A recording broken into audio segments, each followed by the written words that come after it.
Entonces, comenzamos entonces. Sean bienvenidos a nuestro curso de sistemas expertos.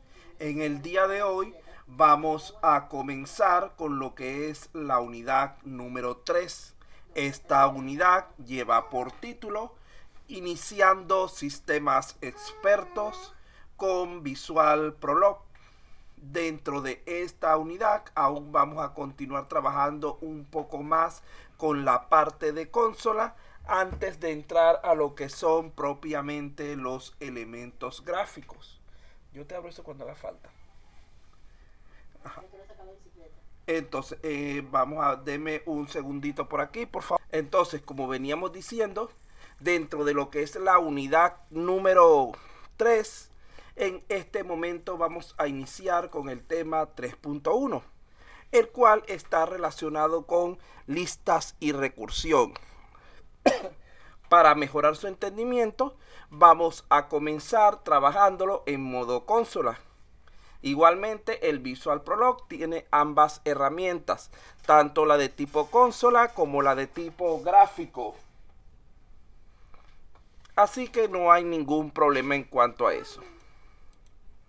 Lo primero que debemos hacer es definir qué es una lista.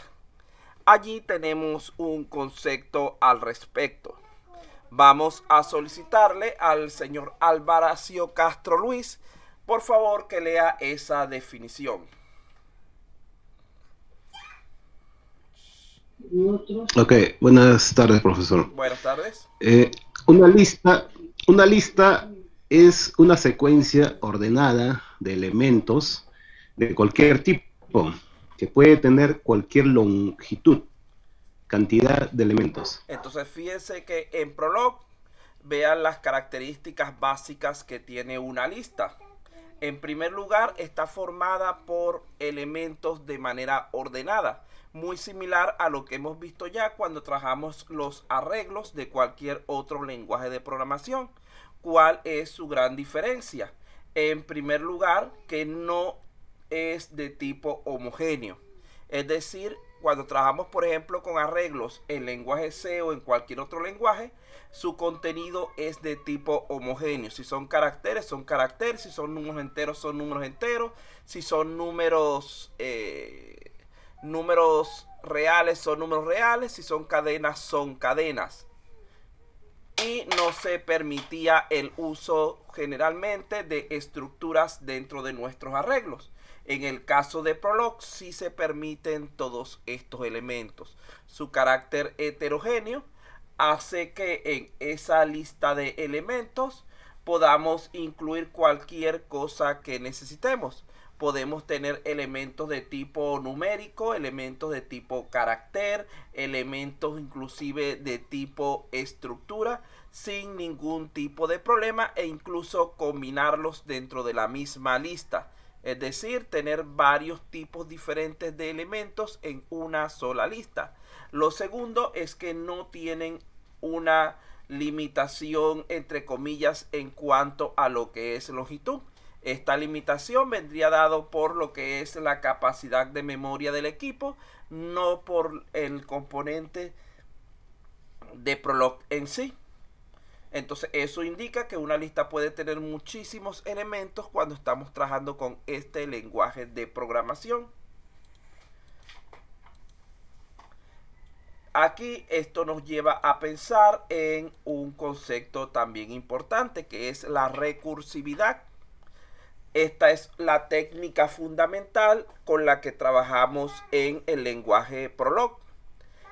Este lenguaje no cuenta con ciclos, es decir, no existe lo que es el for, el while, el do while tan comunes en otros lenguajes, ni tampoco sentencias case, es decir, los condicionales múltiples u otras construcciones complejas similares.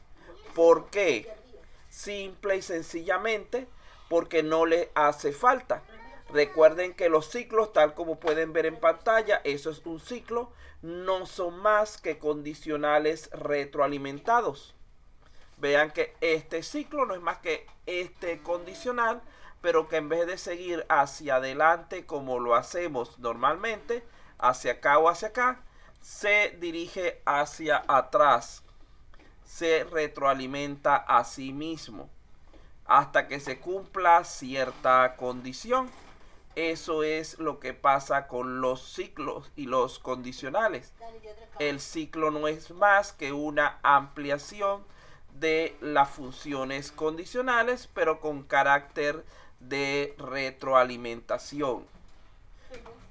Y aquí ya él continúa una vez que se cumpla o que esta condición se haga falsa en este caso, él sale a la siguiente instrucción o lote de instrucciones. Esto es en cuanto a los ciclos y los condicionales. Pero ¿qué pasa ahora con los condicionales múltiples? Los condicionales múltiples o sentencias case no son otra cosa sino anidaciones de condicionales. Vean que aquí lo tenemos. Un condicional múltiple como este, un case de 1, 2, 3, 4 opciones más una opción por defecto, un default, que es la que se cumple cuando las demás son falsas, no es más que esta misma combinación de condicionales que tenemos del lado derecho. Entonces, por lo tanto, no necesitamos usar esta instrucción directamente, sino que podemos implementarla mediante lo que son los condicionales.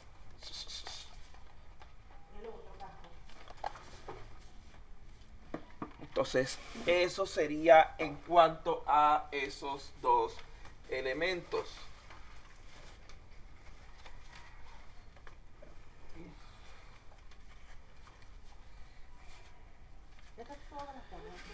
Continuamos. Que las guarde esas para cuando los patines. Encima no hace falta. Bueno, continuamos ahora. Otra cosita por aquí importante es. Ya, ni deja la bulla. Es que, como ya dijimos, aquí lo estamos resumiendo ahora. Prolog carece de mecanismos iterativos, que serían los ciclos. Y emplea la recursión en cambio tanto para representar la información, es decir, posee estructuras recursivas dentro de los mismos hechos que se le plantean, como para su procesamiento, es decir, permite establecer relaciones recursivas dentro de las reglas que podemos generar. Vean que básicamente todo lo que hacemos en Prolog se basa en recursividad.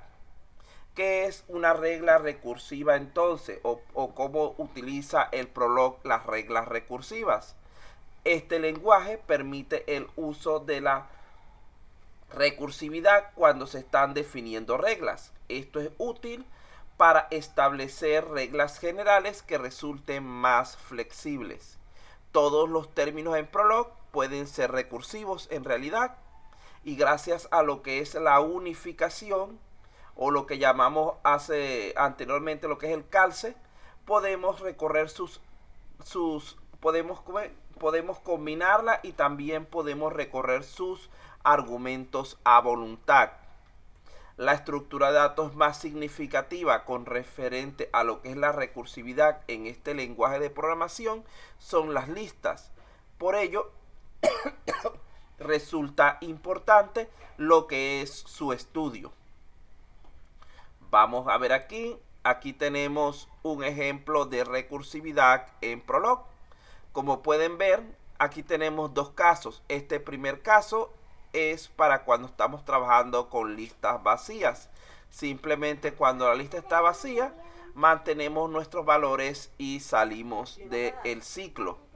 En el segundo caso que tenemos aquí, estamos hablando de cuando la lista contiene elementos. En dicho caso, Prolog aplica el concepto de la recursividad, porque como pueden ver, esta función inicial con la que estamos haciendo el llamado se llama a sí misma dentro de su contenido. Ya les paso el archivo.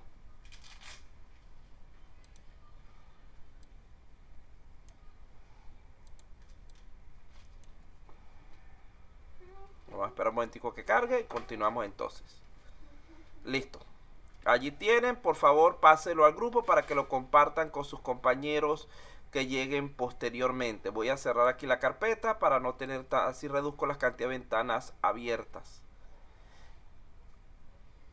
Bueno, entonces, como les estaba diciendo, aquí podemos ver un ejemplo de la recursividad en Prolog, ya que esta función se llama a sí misma dentro de lo que es la parte de su cuerpo de la regla.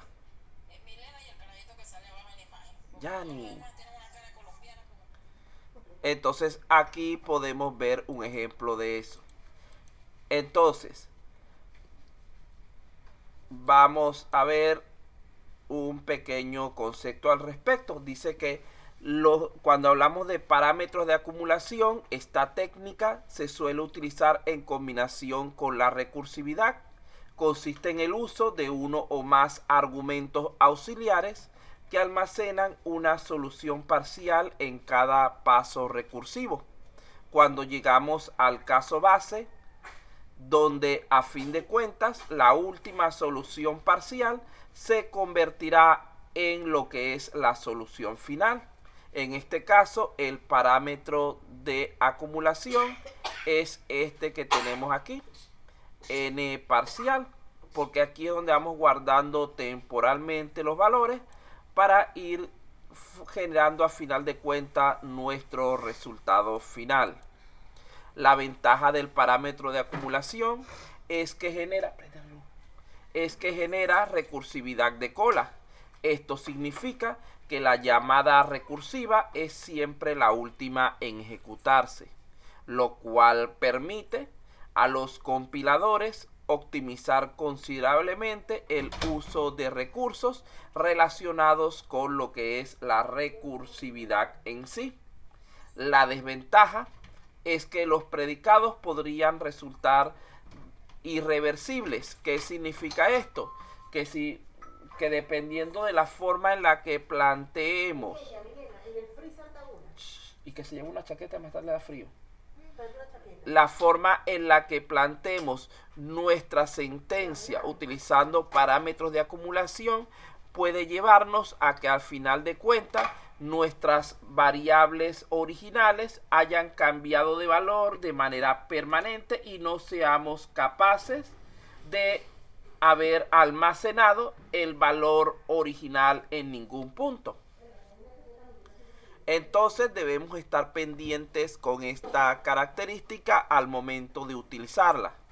Es como cuando usamos mucho los contadores en lenguaje C y en otros lenguajes similares, que a final de cuentas no podemos utilizar nuestra variable de trabajo como contador, porque en ese caso nuestro contenido de la variable quedaría alterado de manera permanente. Por eso utilizamos variables auxiliares. Ahora sí, vamos a comenzar un poco con lo que es